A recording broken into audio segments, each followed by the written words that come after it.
Love it when a plan comes together. Good morning, everybody, and welcome to Coffee with Casey.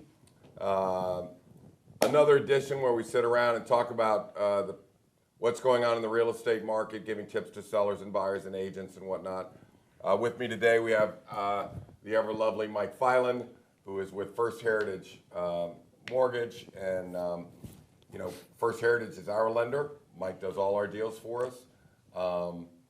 We trust him with everything that we do. Takes good care of our clients. So today we're going to talk about financial markets, mortgages, and all of that. That's going to be a part of the show. Billy Sampson is here. Billy is one of our top agents on the Casey Samson Team, and we're going to be handling all the real estate issues and discussion about the markets and pricing and all the rest of that stuff. So today, last month we were here. First of all, let me apologize for being a little late. And I'm not going to talk about the dog eat my homework or anything like that. What happened is, I'm a good sleeper, so I sleep every night. I get up at 6 o'clock in the morning, bam, I'm ready to work. But every once in a while I stay up at night, I can't get to sleep, and I wake up at 9 o'clock, 9:15, like this morning, and bam, Coffee with Casey gets bumped for a half hour. So I apologize for that. It's rare it happens, but it does. Football season has begun, so that keeps me up at night sometimes. All right, so last month we made some big predictions. We said that this was going to be one of the biggest summers in a long, long time. Normally people go to the beach in June and never come back, and we have slow summers. We predicted this was going to be a very active summer, very good summer for the sellers. And in fact, the proof of that is what we'll discuss today. We're going to talk about other things. It's not great for everybody because if you do overprice your house, and I'm going to give you plenty of examples of why people do it and how they do it. And then we're going to have a discussion with the 50-plus somethings, the 55-somethings. We're going to have a little heart-to-heart over how you move from point A to point B, what the steps are, because I'll tell you, I sit down with a lot of sellers, and they all have the same issues. Kids are gone, big house, big maintenance, I got to keep dealing with all this, and I'm not sure I know where I want to go. I'm not sure I know what I want to do. So the question is, do we sell this house first? Do we find something else? What are we going to do? Where are we going to go? And it's amazing how many people really aren't sure what they're going to do. And sometimes they'll go buy something huge in South Carolina, North Carolina, Florida, and then find out that was a mistake. So they just finished being married to this house for 30 years. And then they went and got married again and found out that they don't want to get married down there. So we're going to talk about dating. We're going to talk about the 55 pluses. What's next for you? We already know, if you're a family that's growing, we know how that works. And we'll talk about that too. So first of all, I'm going to hit the market, and then we're going to go right to the financing and because how that props it up. How do we know that the market is a blockbuster of a market? Well, you can't really go on sales because if everybody throws their house on the market, then sales will go up just because by default. And if the inventory is light and the sale number is low, then maybe that's giving you a skewed number two. The only way to really decide is the market good or is the market bad is days on market. If I put my house on the market and the average time is 60 and now it's 30 or 35, then that tells me that when I put it on, I have more chance of success. I'm selling it quicker, which means more money and blah, blah, blah. So in our market, and I basically deal in Vienna plus or minus 5 miles, and we deal in Oak Hill and Oakton in that market. The days on market are down 35%. So 35%, that's a pretty big number when you talk about going from, average days on market in the 50s to average days on the market in 30-something. So the optimal price you're going to get for your house is in that first 30 days. And so with that said, is it a seller's market? Yeah, it's a really, really good seller's market. Can you overprice your house $25,000? Nope. Not even $25,000. If your number is $750 and you put on for $775, forget about it. You're going to hear crickets. And it's just going to sit around, and we know, and you can have 40 people show it. Still crickets. They are not paying premium for houses. They're just not going to do it. So I think that's a function of the buyers aren't hard up. there's not this massive amount of buyers. There is a buyer pool out there. They select the house. If it's priced right, they buy it. If it's not priced right, then they'll wait. And they'll wait for it to drop. You know, I'm in a situation now, and you know,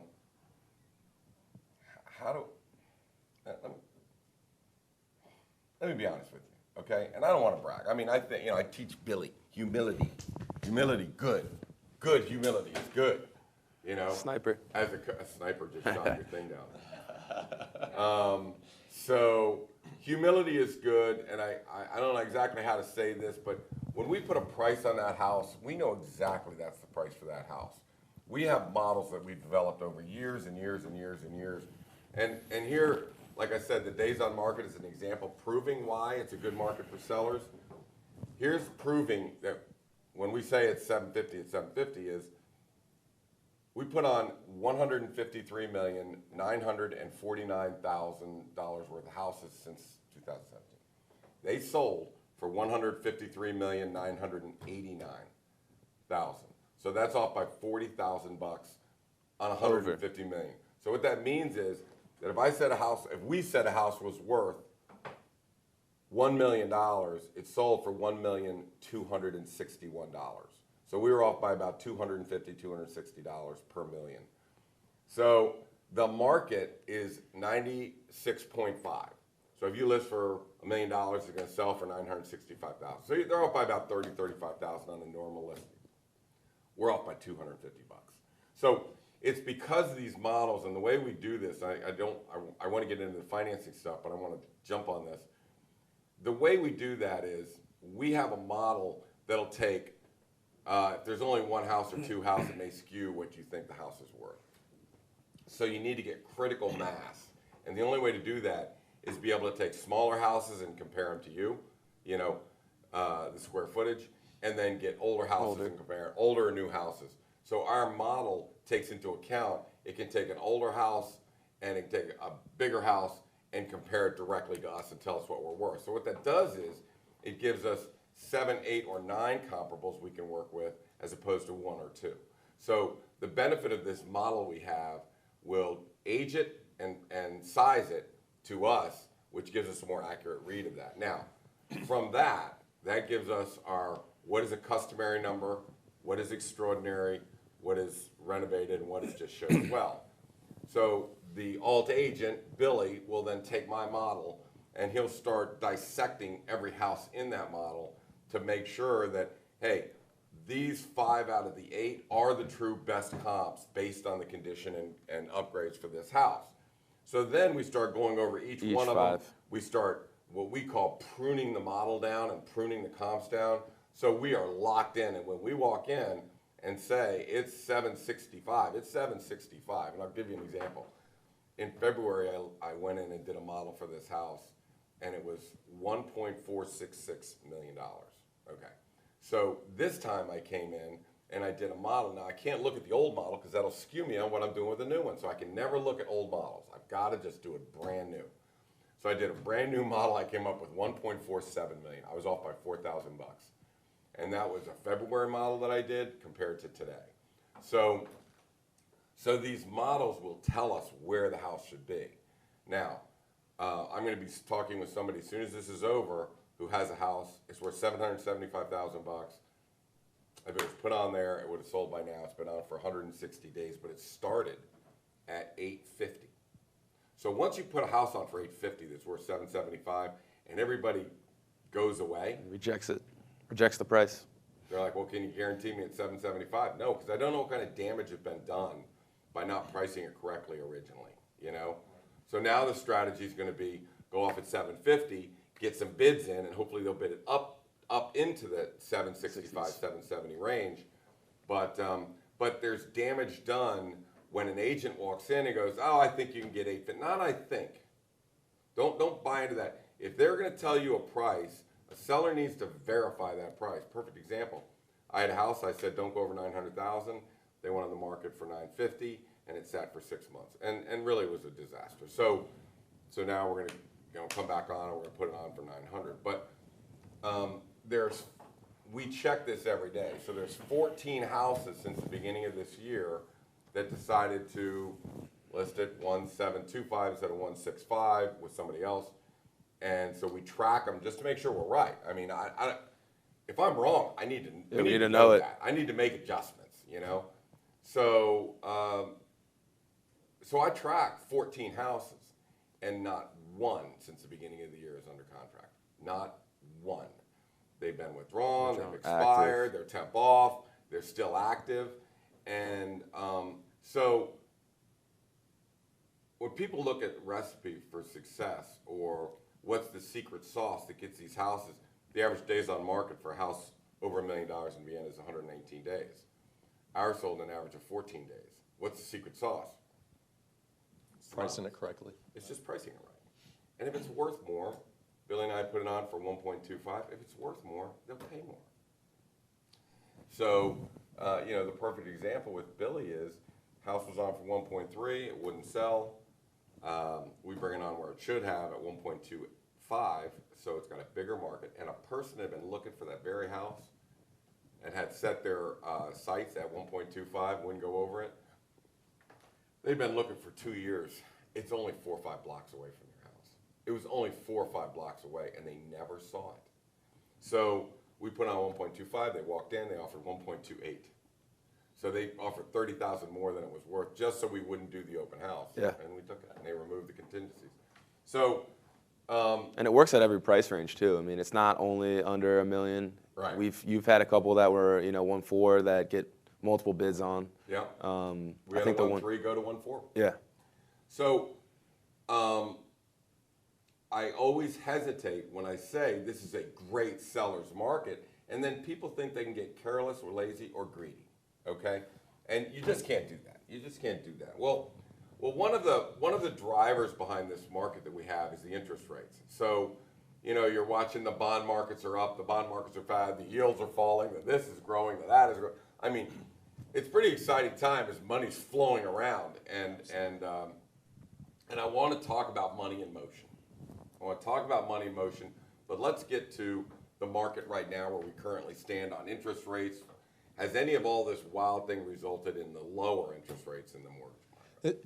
Absolutely. Since, looking out over the last 12 months, in October of last year, a 30-year interest rate was in the upper 4s, close to 5%. Right. And just over the last couple months, I mean, we're down towards close to 3.5 now, 3.75, Really? say 3.75 or maybe. So we're down a point. We're down at least a full percentage point. Right. So it's been substantial. That's a substantial move in such a short time. So what do you think the buying power is of an interest rate going down a full point? In other words, if I was going to go in and I was going to buy a $700,000 house and interest rates were at 4.75%, how big of a house do you think I can buy? Not what I say, 700. Mm-hmm. If I buy 700 at 4.75, how much more house can I afford if the interest rates are 3.75? 3.75. I would say 750 to 775. Yeah. So probably close to 10%. 10%, yeah. Probably close to 10%. Now I can tell you this, and I don't care from my experience with buyers. We go out with a buyer, right? And they want $1 million. Well, they're going to like something that's 1.1. Right. If they're a $400,000, they want that 450. Absolutely. So you always want something that's more than your worth, than you can afford. So now you can afford it. It's the American now way. you can afford it. So with interest rates like this, are they moving down further? The bond market is a little crazy right now, right? Yeah, so nothing's ever linear, it's Right. never straight down or straight up. But, it seemed to be in the downward trend right now. And, I get the question all the time, like the Fed just cut interest rates for the first time a week or two ago. Right. Does that affect that? Right. Yeah. I heard rates went down a quarter. Does that mean, rates are 3.5 now instead of 3.75? And so when the Federal Reserve cuts the interest rates, that's short-term money. That's the overnight lending rate that they lend to banks, which is different than long-term money, a 30-year mortgage note. But the two generally, trend in the same direction. And so the predictions are that the Federal Reserve probably will cut at least one more time this year. So You know, I don't think rates are going to get substantially lower Right. quicker than where we are because we've taken a pretty big drop. Right. But over the next year, I would say we should still be in the same range or maybe even a little lower, which is fantastic for the housing markets. I mean, So we can stay here for a little while. we can stay here for a little while. And like we talked about on the last coffee with Casey, you know, I think that 4% was kind of a mental block for a lot of people. Right. You know, they're like, Right. wow, I don't know if I can move up or move down because I have such a great rate. You know, I'm in Currently. the 3s and rates are close to 5 now. And now Back to where they were. rates are back there looking very attractive for people. Well, let me ask you while we're at this level. Sure. In the past, I know in the last year, it wasn't a big deal, but lenders have a percentage of their portfolio doing refinances. Right. And a percentage doing purchase monies. Correct. Right? So I want to talk about money in motion, just the money in motion itself, okay? Sure.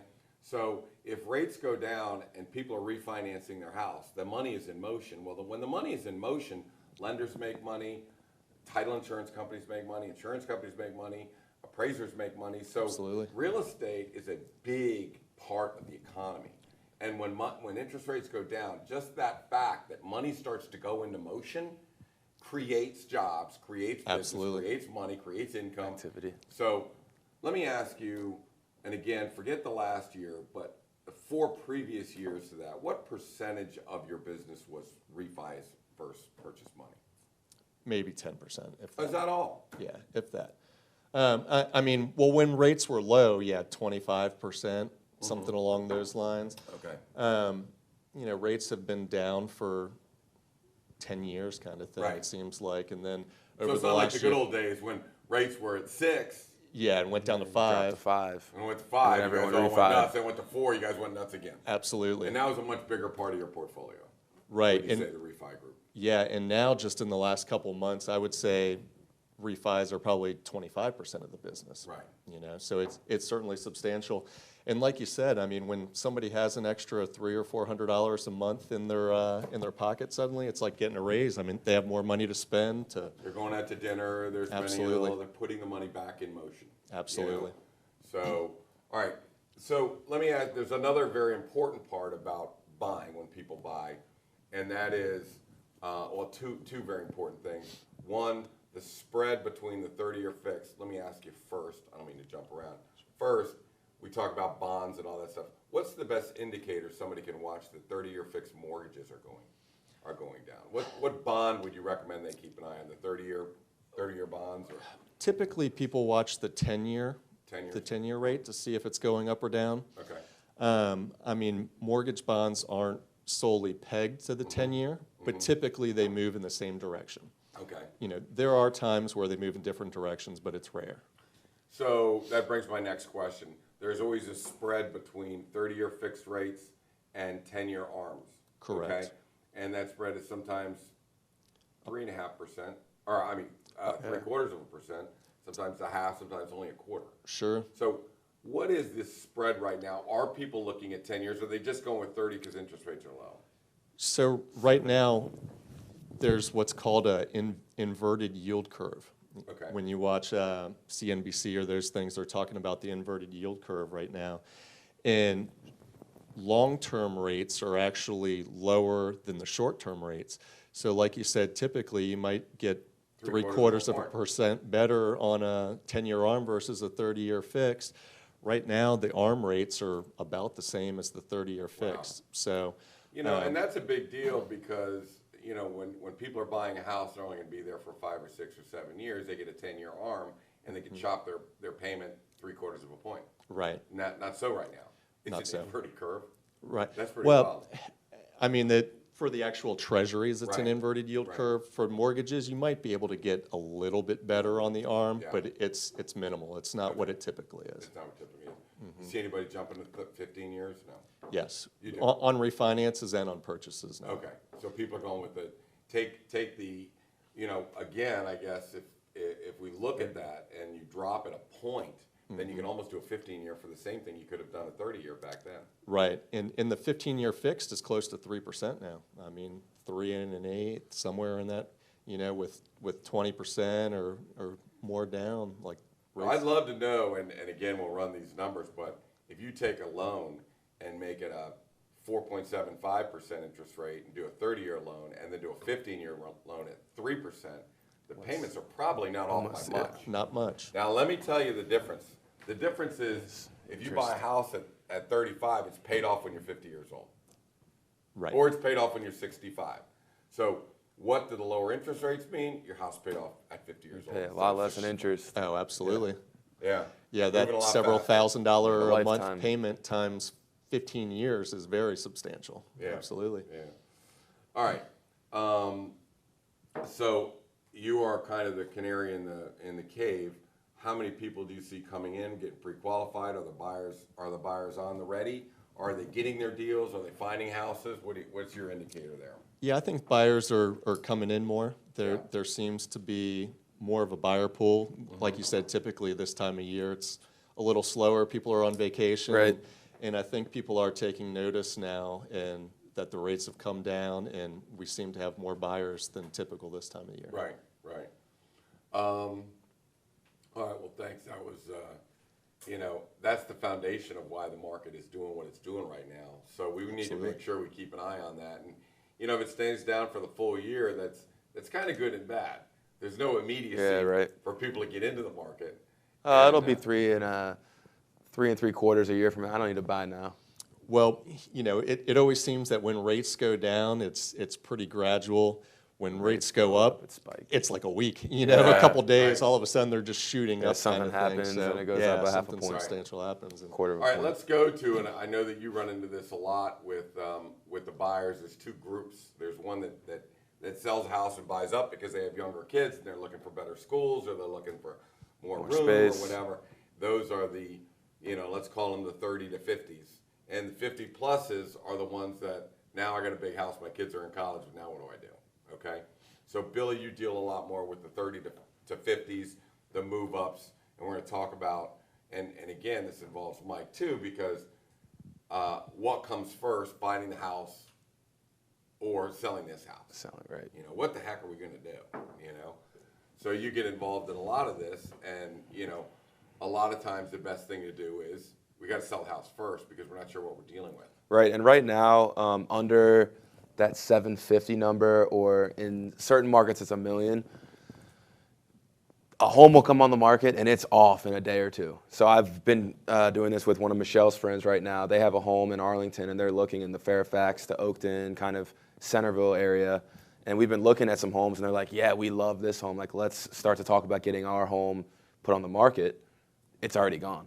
So they're scared to put their home on the market because they're like, hey, if I sell my home that quick, now what am I going to do if I can't find a home or it passes by? Well, so that's a good question to get started on. The deal is this. You can't, if you fall in love and you want to get married, you can't do that because you're married over here. Right. So you've got to come to a conclusion with this. So here's what you have to do. You have to look to the future, not look in the past. Look to the future, find what you want, and say, I know that I can find 2 or 3 houses that satisfy me. If they keep falling in love, they can fall in love with anybody. Right, You know what I mean?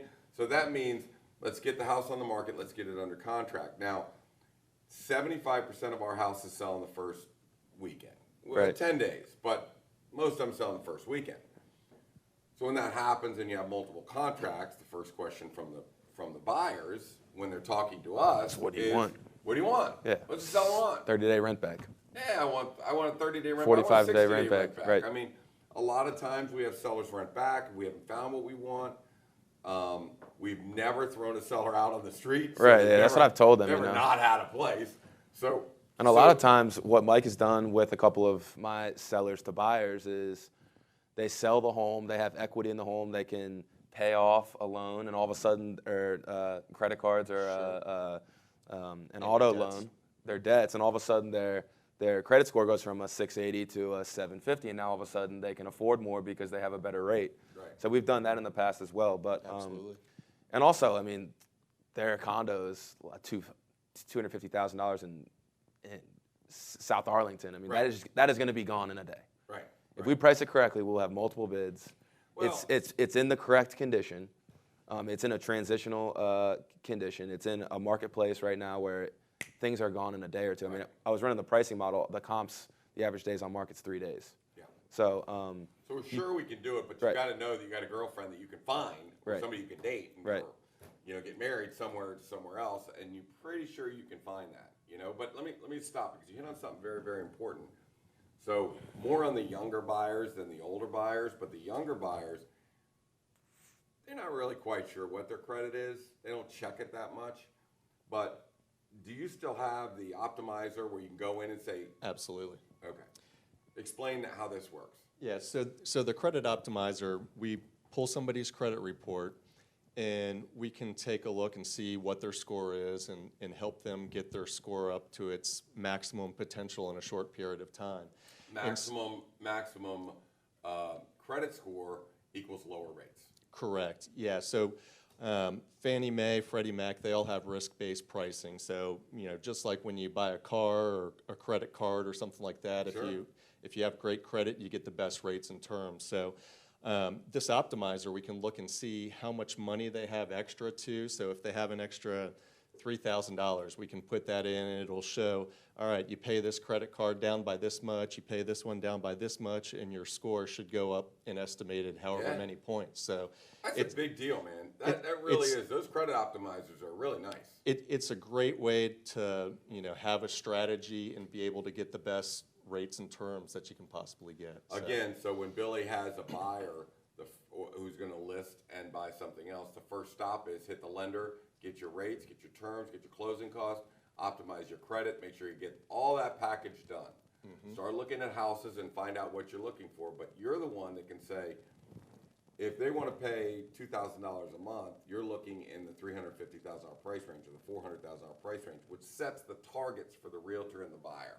Absolutely. At that point, you kind of see that you can get it done. As soon as you see that you can probably find something that you like, then it's jump on the house, get it sold, get under contract, get a 45-day settlement, get a 45-day rent back. They give you 90 days to find something and buy it. Now, I will tell you that in all practicality, we don't even need the rent Need back. the rent back, right? You really don't. Find something. We make sure that we say we can cancel the rent back with 30 days notice. So chances are you're pretty much going to be able to go out there and get a house. Now, if you say, you can't put a contract in on a house until you are under contract and through the home inspection. So we're listing agents. We do a lot of listings. If you come into me and say, yeah, it's going to coincide with the settlement of my other house, are you through the home inspection? If you're through that and that's been released, then we can talk. Because now you've got a 95% chance of going through. Okay? Right. But,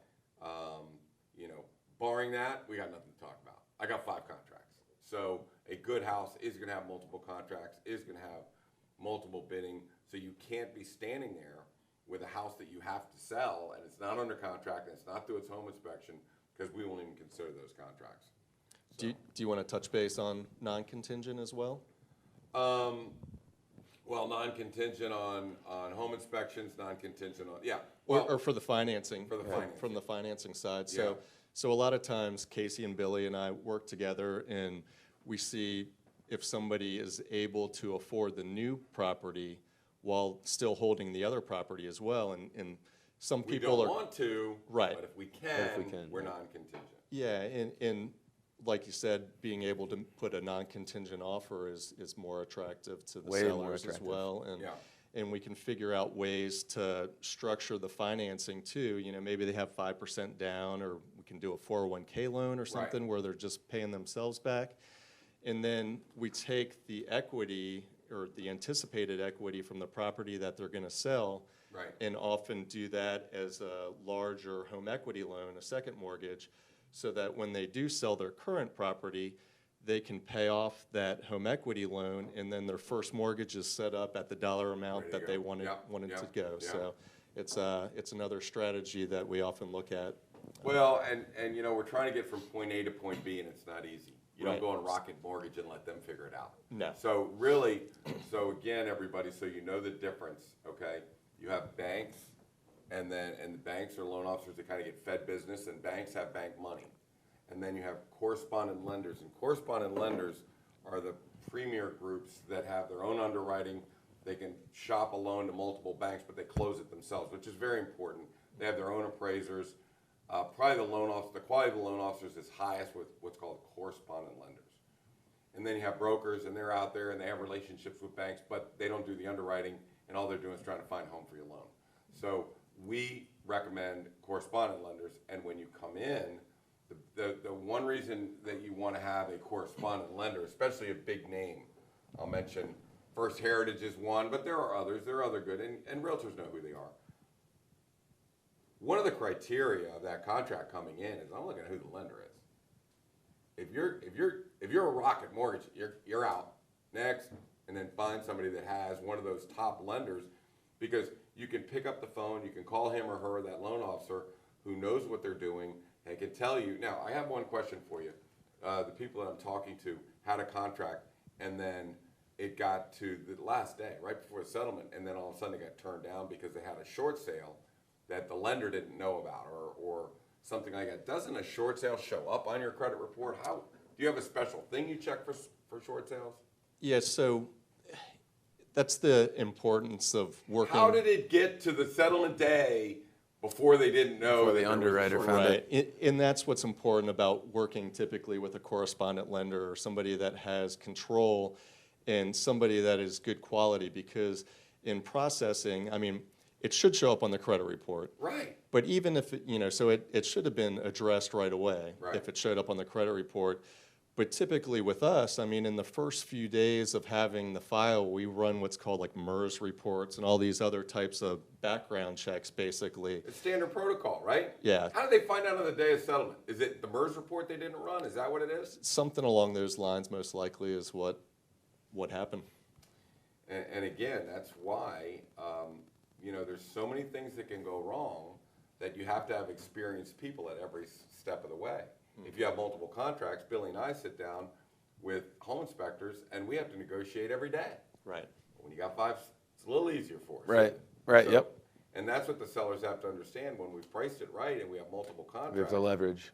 we have leverage. Well, it's not only leverage with that. So let's go back to this other house that I'm going to be talking to. It was $850. It's out. I finally got a contract. The contract kicked out or blew up right in front of it the day of settlement, which is a tragic thing. But should the house have gone on at $775 and got multiple contracts, they would have been able, and the realtor would have picked, I need a correspondent lender. I mean, who is your lender? It's very important to us when we're looking at these things. Who's the realtor? Do you have any experience? Because when you look at a home inspection, a newer realtor that doesn't do a lot of business is going to say, oh my gosh, there's 42 items on this list. But an experienced agent is going to go, don't worry, there's going to be 42 items on the list, but we'll focus on what the safety hazards are, or some really important items of that. But again, the emphasis of pricing it right and getting multiple contracts protects us from that. Lets us pick the right lender, lets us pick the right realtor, we get the right home inspectors that we're looking for, and we get the appraiser that we're looking for. So, I just, it's sad. I mean, I'll be honest with you, it's really sad. I mean, Billy and I and all our agents, we sit down with people. Billy and I had a house that was priced at $2.25 million, and those sellers were distraught. It was 2 years. I think it was 2 years. It's 2 years. And I walked 18 months. Huh? 18 months. 18 months. I told Billy, it's like, don't get comfortable. The house is only worth $1.8 million, and they're on $450,000 over what it's worth. So do not get comfortable. This might be the shortest meeting of the week. So we looked at the seller and said, who picked that price? She did. I didn't pick that price. He's pointing to his, to the realtor. old realtor. The realtor picked it. I said it was worth like $1.8 million. And we're like, okay, we can stay. Yeah. And of course we did put it on, had 2 contracts within 30 days. So Fantastic. and got the stuff that we needed in that contract. But I'm telling you, we come in and these sellers are just distraught. I mean, this house is vacant, sitting vacant now. And this is not rocket science. Real estate's not rocket science. It's not.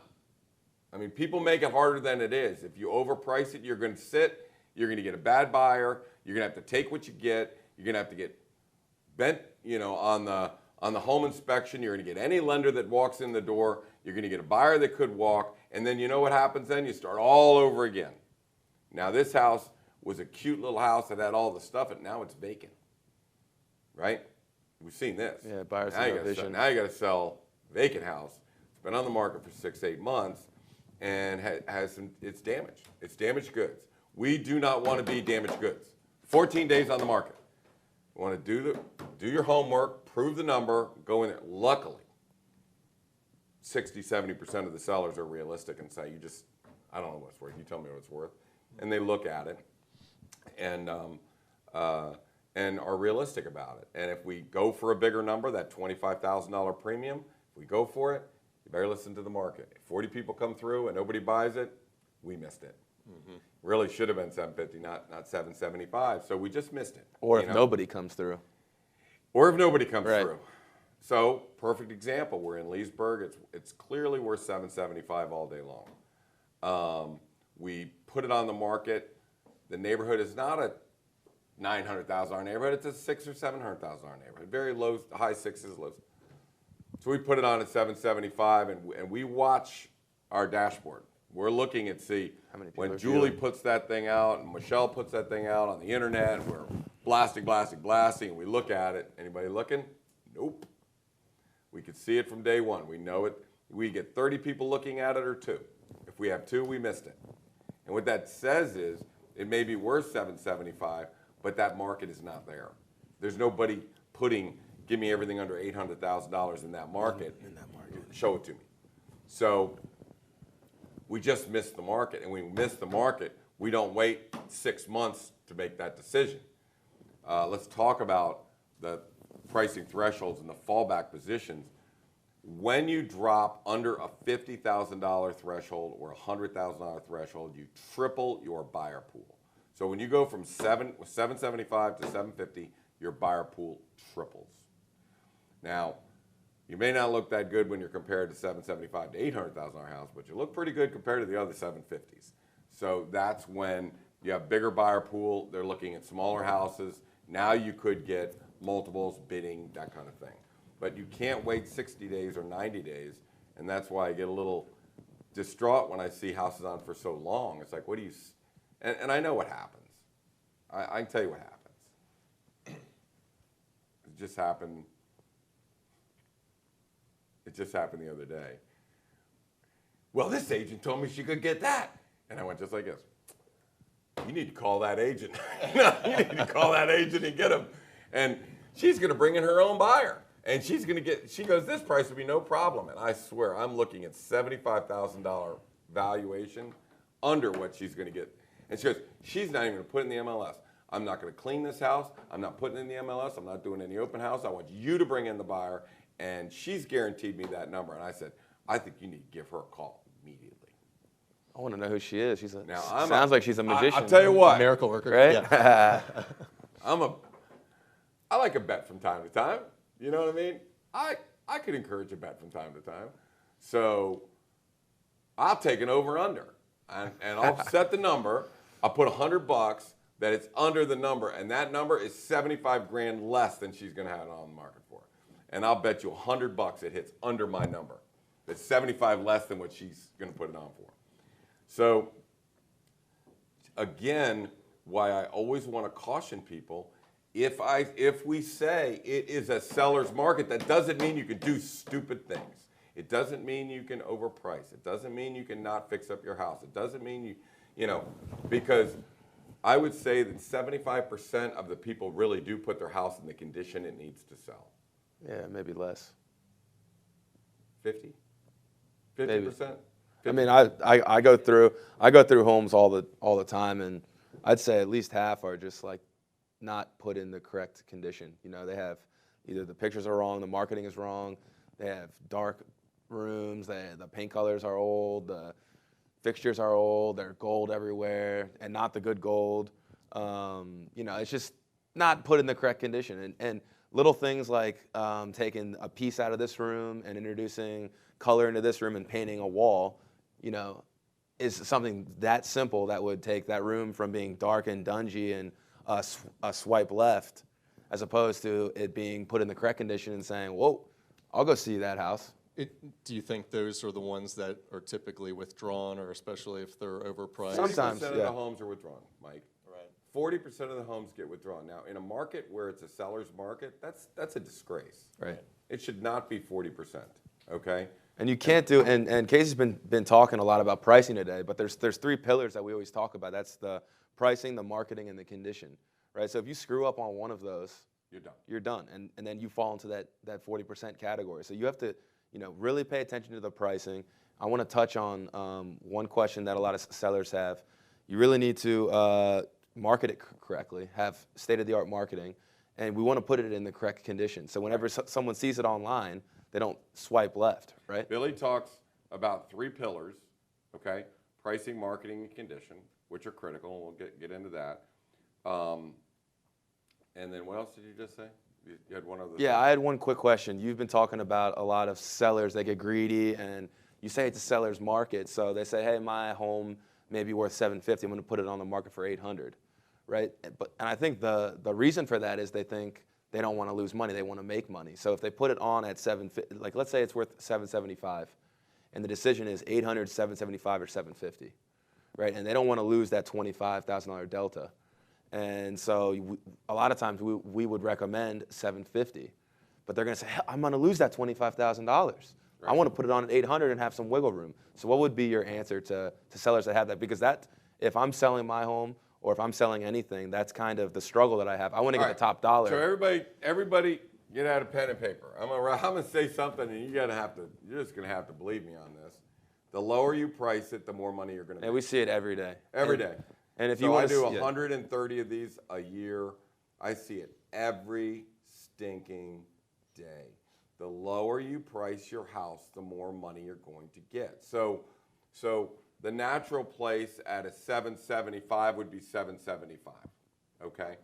And people that say 800, you're blowing it. You're shrinking your buyer pool. You're competing against houses that are better than you, and that's what I call a 30-day price, okay? The problem is this. If I put that on for $750, it's a fight at the bat rack. You got multiple contracts coming in. We have control of the lender, control of the appraiser. They're probably going to bid the house up. If it is worth $775, that's what it's going to go to. Or over. Or over. We've seen that a couple times. Seen that too. But the buyer pool is out there, so it's just a function of letting them determine the price. Right. And letting them, bid it up as high. But let's say you go at $775 and you get nothing. When you go to $750, they know you're not worth $775. They cannot bid it to $775 because they already know failed. you're not worth $775. So depending on the area, so this is a Leesburg house I'm talking to today, $775. Well, if there's a lot of $900,000 houses, okay. But if that whole buyer pool is $600, $650, $700, you're a fool for going over $750. Okay, so there's just not a lot of people that go to Zillow and say, give me everything under $800. They're give me everything under $750. So when we deal with these thresholds, it just brings in more buyers. It lets us pick lenders. It lets us get higher prices. And I can just tell you that the lower you price your house, the more, another thing you need to write down, you're never going to leave a cent on the table. You're never going to leave $1 behind on the table by pricing it lower because they'll bid it up. The only way you can get hurt is by overpricing and then go in the downward spiral after 30 days. So as Michelle sends out our reports every Monday to our sellers, when you first go on the market, the chart is up here. These are the buyers. And then as time goes on, this is what it looks like. Until after 16 days, you're flatlining. Because everybody's looked at the house and they've taken a pass on it. We can't miss that big buyer pool.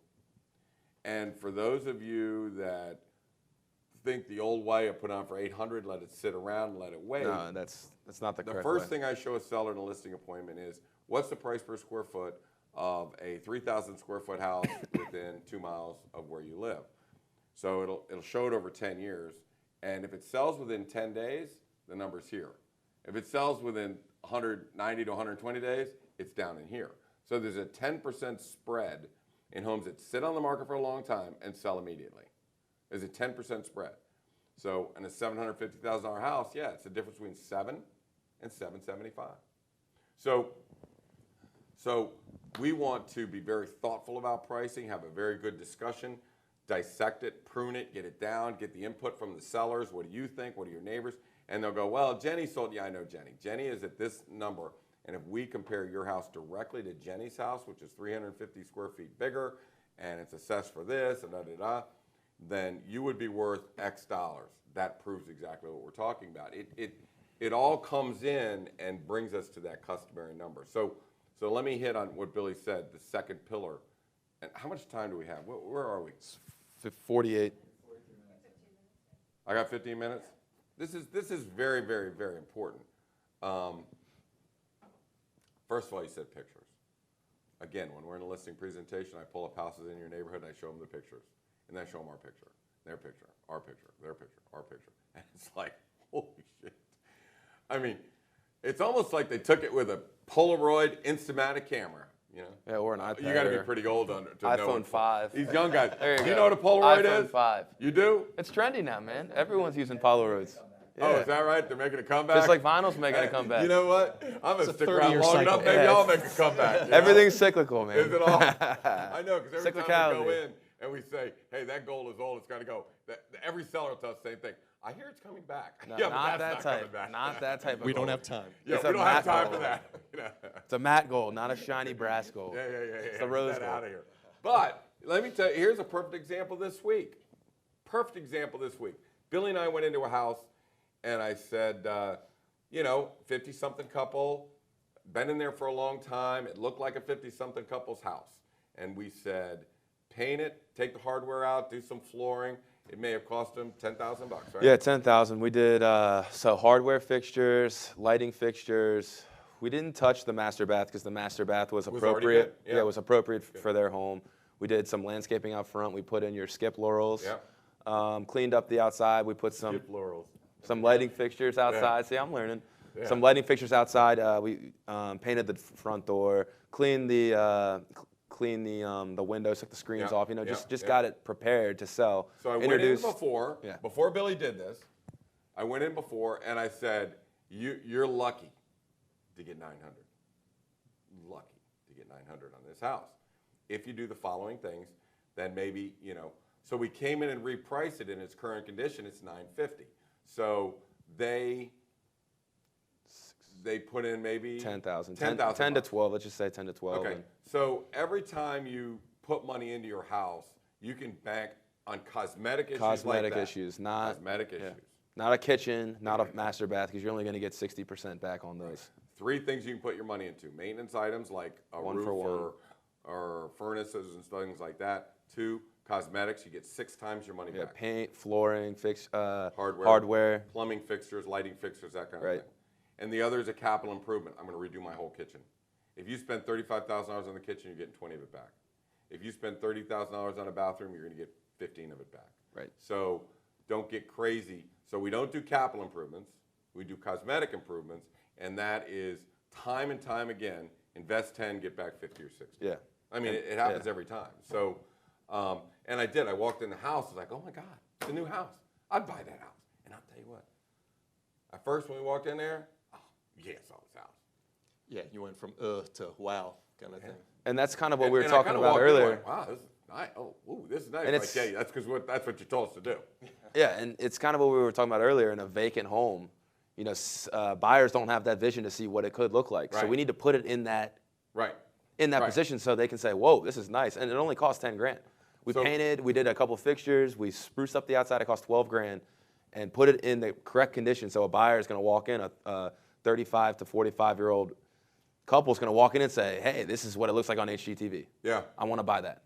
So the house right over Billy's shoulder here is on John Marshall Drive. Is that John Marshall? 1.45 that MacArthur. Yeah. It's on MacArthur. So it's on MacArthur. We walk in. I said, my pricing model says it's a 2002 house. It's worth 1.385. She says, I want 1.45. I said, fine. Got to change out the plumbing fixture, change out the lighting, get all this gold out of here, do this, do that, make the changes. This has got to be painted. All the curtains have to come down. So she spent $10,000 on that house, and we sold it in the first weekend for $1.45 million. $65,000 return on her $10,000. And I'm telling you, we would have struggled at 1.385. So, so that second pillar of condition, when I give you a price, it's going to say your house is in customary condition, this is what it's worth. In extraordinary condition, this is what it's worth. You know, and renovated, this is what it's worth. So what moves you from shows well to customary to extraordinary to renovated? Those are the pricing changes. So I say, you know, if you go on the web, Zillow and Realtor.com, they could be off by 10%. You know, one's down here, one's, they're all right. They're all right. They haven't seen the inside of your home. Seen the inside of the house. Well, what does shows well mean? Shows well mean I made no upgrades. It's clean. It's nice, it's clean, but you know, it's still Formica countertop and you know, blah, blah, blah. I haven't done any upgrades, but it's clean and it looks good and it's well maintained. That means shows well. Customary means I made customary updates to kitchens, bathrooms, baths for the neighborhood, that price range, whatever it is. So I'm kind of a customary number, so you're gonna get the average number. Extraordinary, if everybody else have frames on their bathtubs and or frames on their bathrooms, and you have a frameless shower with the newer tile and the new tile and the new vanity and the new lights, and your plumbing fixtures look good and you're in gray paint, now you've gone from customary to extraordinary, and now you'll get that premium price for your house.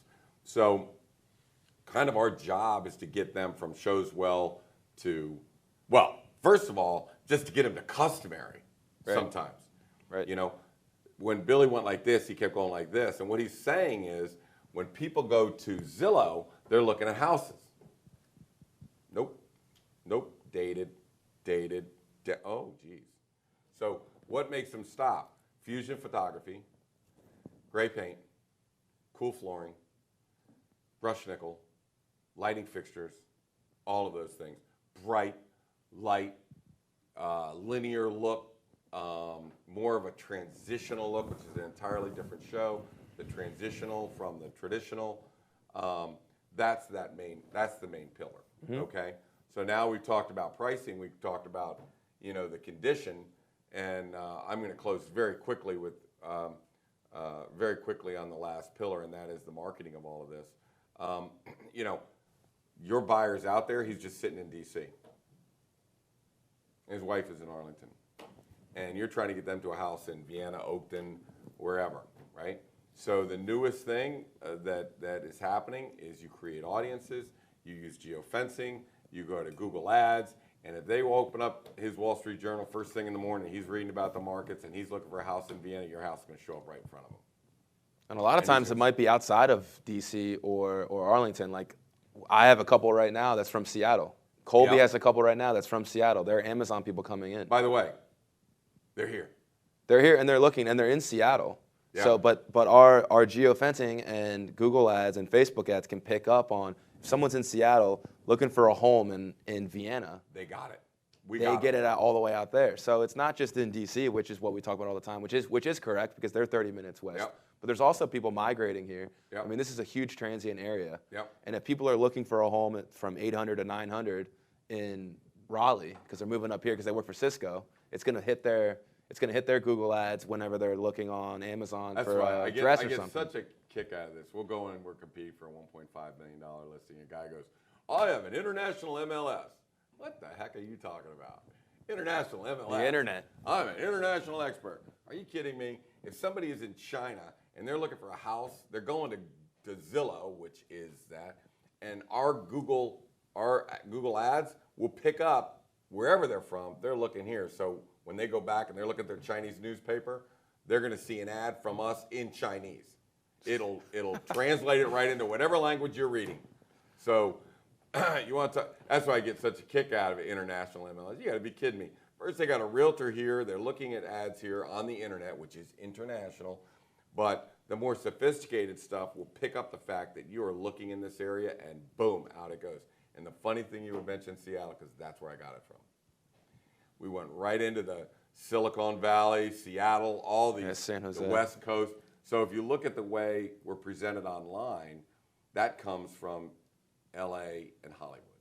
So the same company that does LA and Hollywood's houses does my houses. It's expensive, but we want our house to look like them.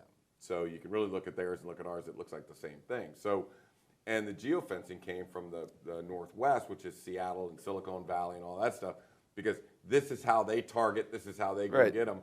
And also, I was going to touch on this whenever we were talking about pricing. The pricing structure is they're ultra competitive out there with their seller market. They don't price that 775 house at 750. They drop it to 700. Yeah. And they get over 800 sometimes. So that's how we know that it works. Technology and innovation comes from the West Coast out here. Yeah. And so that's why we keep tabs out there. If I was talking to one, we had a house at Locust. It was 500. We wanted to get up into the 30s. And 530s. and there was a girl that came in from California, and I said, "Oh yeah, we're definitely going to be over 530. You better have your best bid in." And she called her dad, and her dad said, "Oh yeah, that's what they do out here in California." Yeah. Like so that they're keen on dropping it, to 500 and getting up over 550. But that's kind of a little Too aggressive, right? Because It's we too don't have aggressive. the same Right. market out here, Right. But it kind of takes that A little bit. yeah. That Look, and I'm not going to give California credit for that or West Coast credit for that. I'm going to give the foreclosing banks credit for that. Because a house would foreclose, and let's say if it was in good condition, it'd be worth $750, right? They put it on for like 500, yeah. And before you know it, a house that should sell for like $675 is selling for $725. So I'm watching this. This came back in the 2007, 2008, 2009. As these banks are selling these houses, I'm like, holy shit, that's a pretty good idea, And so that's why we let them bid, and we started that back in 2010. Let them bid it, Create a feeding frenzy. Yeah. Man. We call it, I'm a baseball guy, so we call it fight at the bat rack. The buyers are fighting at the bat rack because they all want to get a shot at this house. And before you know it, you're up there. Now, it's a little bit unnerving for some of the sellers to say, we had a lady said, look, I want $715. And I said, well, the best way to get there is $699. And she was very uncomfortable, okay? We went to $699, but we ended up with $735. And I told her, I said, I will promise you we're going over $715. Just promise you. And it ended at $735. So they don't have, it's up to us to convince the sellers that it's done every day. You haven't seen it, but we see it every day. So, there has to be a trust relationship. I'm going to close with this. I had to sit down and talk with the seller, and finally the realtor stuff came down and the seller facade came down and everybody relaxed, and we started having that conversation. And what I found was somebody's very, very nervous about what to do next. You've got a huge house. The maintenance is going to kill you. My kids are gone. What the heck am I going to do? I'm paying to be in a good school district and all this other stuff. What do? I just don't know what to do next, And the answer is you stop worrying that you're going to get the $12,000 back that you paid for that chandelier. It's not coming back. Just stop worrying about the past. Start focusing on your future. Life's too short. So the advice is go find an area that you feel comfortable living, rent there for a year. Just get into a rental unit, live in the lap of luxury, have no maintenance, have just the space you need. Stop paying for extra space, stop throwing money away. Let's just get you to rent a place somewhere.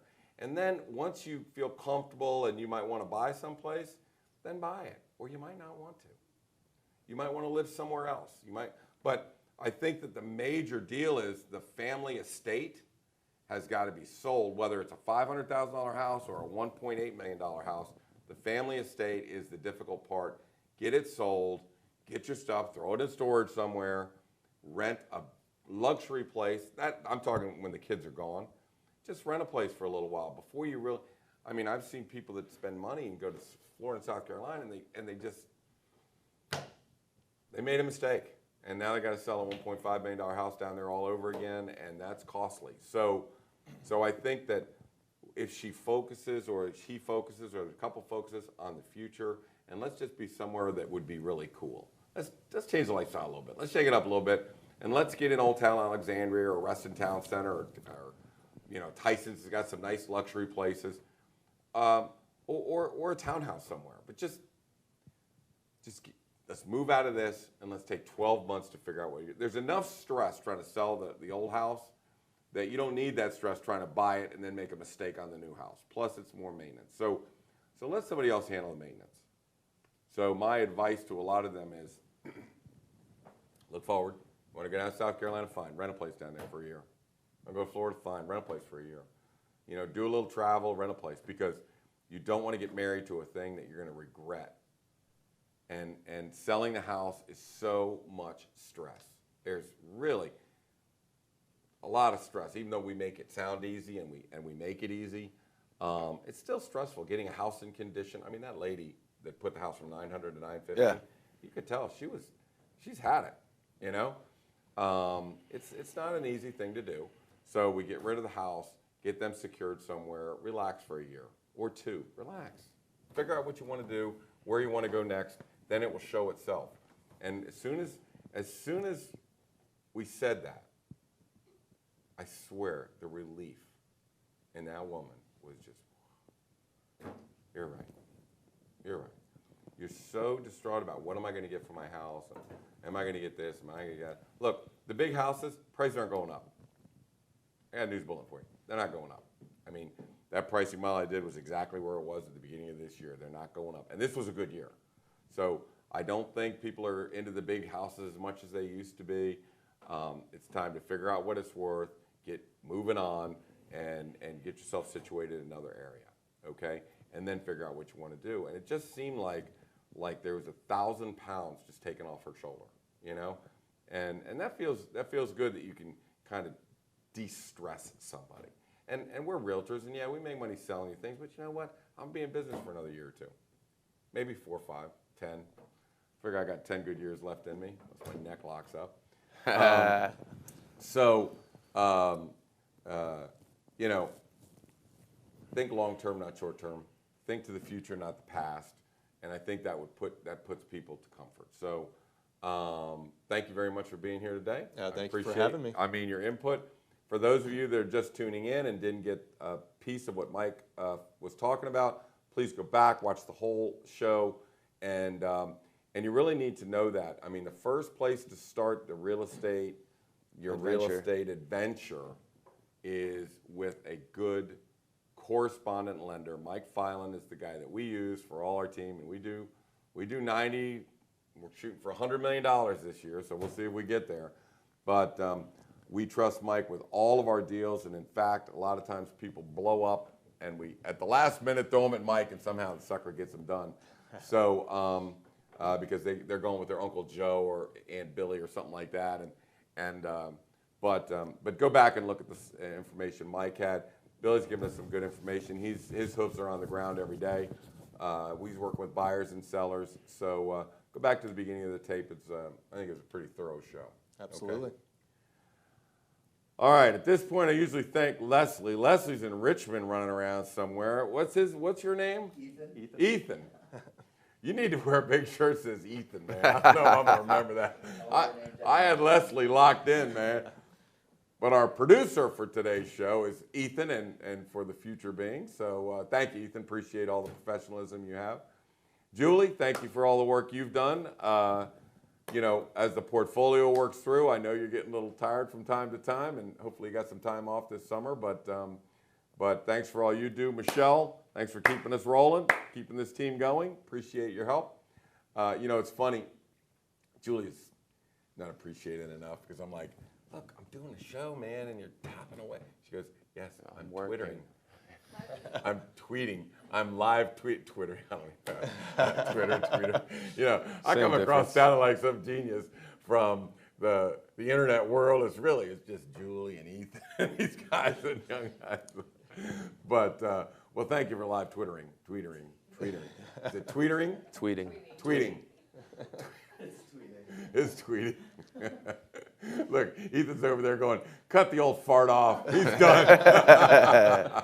All right, guys, if you need any help from us, you can call Billy Samson.